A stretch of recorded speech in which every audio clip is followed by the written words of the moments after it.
আমার ছেলে কোথায়, আমার সন্তান কোথায়? তার চোখ ভরা ছিল আতঙ্ক আর অবিশ্বাসে। এতক্ষণে সে জেনে গেছে কে নিজের সন্তান ভেবে বড় করেছে সে আসলে সু ইউরান আর গু ইয়ানচেনের সন্তান।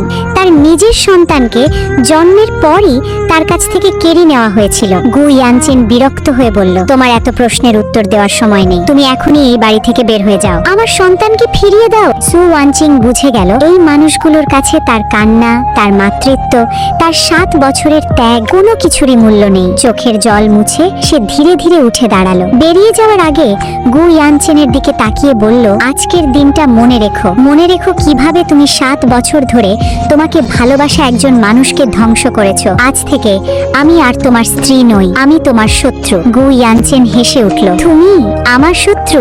তুমি আমার ছাড়া কিছুই নও। কয়েকদিন পরই হাঁটু গেড়ে ফিরে আসবে। সু ওয়ানচিং আর কোনো উত্তর দিল না। সে বাড়ি ছেড়ে চলে গেল। 3 দিন পর তিয়ানচেন গ্রুপের বার্ষিক অনুষ্ঠান অনুষ্ঠিত হতে যাচ্ছিল। গু ইয়ানচেন নিশ্চিত ছিল যে এবার সে জেনারেল ম্যানেজার হবে। সু ইউরানও ভেবেছিল তাদের ভবিষ্যৎ এখন আরো উজ্জ্বল। অনুষ্ঠানের দিন বড় বড় ব্যবসায়ী, বিনিয়োগকারী এবং সরকারি কর্মকর্তারা উপস্থিত ছিলেন।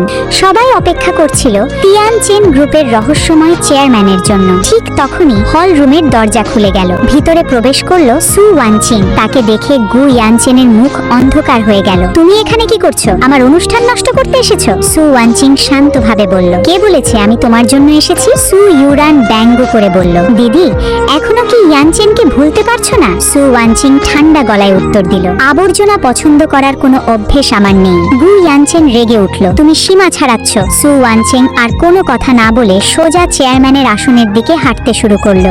মুহূর্তেই পুরো হল রুম নিস্তব্ধ হয়ে গেল, কারণ ওটা ছিল তিয়ানচেন গ্রুপের প্রতিষ্ঠাতা চেয়ারম্যানের আসন। 7 বছর ধরে কেউ সেখানে বসার সাহস করেনি, কিন্তু সু ওয়ানচিং গিয়ে সেই আসনে বসে পড়ল। চারদিকে হইচই শুরু হয়ে গেল। ও পাগল হয়ে গেছে, চেয়ারম্যানের আসনে বসেছে, নিরাপত্তা রক্ষী ডাকো। গু ইয়ানচেন চিৎকার করে উঠল, সু ওয়ানচিং এক্ষুনি উঠে দাঁড়াও। ঠিক তখনই নিরাপত্তা প্রধান দ্রুত এগিয়ে এলেন।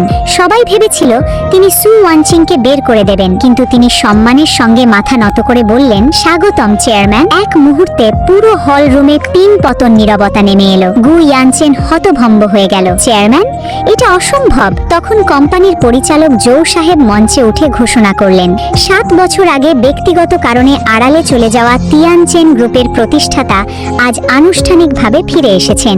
তিনি আর কেউ নন, আমাদের চেয়ারম্যান সু ওয়ানচিং। কথাটা শুনে উপস্থিত সবাই বিস্ময় স্তব্ধ হয়ে গেল।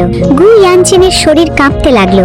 সে বিশ্বাসই করতে পারছিল না যাকে 7 বছর ধরে সাধারণ গৃহবধূ ভেবেছে সে আসলে তিয়ানচেন গ্রুপের মালিক। এরপর সু ওয়ানচিং মঞ্চে উঠে মাইক্রোফোন হাতে নিল, আজ আমি শুধু নিজের পরিচয় দিতে আসিনি, কিছু সত্য প্রকাশ করতেও এসেছি। তার ইশারায় বড় স্ক্রিনে ভিডিও চালু হলো। ভিডিওতে দেখা গেল পুনর্বাসন প্রকল্পের কোটি কোটি টাকা বিভিন্ন ভুয়া অ্যাকাউন্টে স্থানান্তরিত হচ্ছে।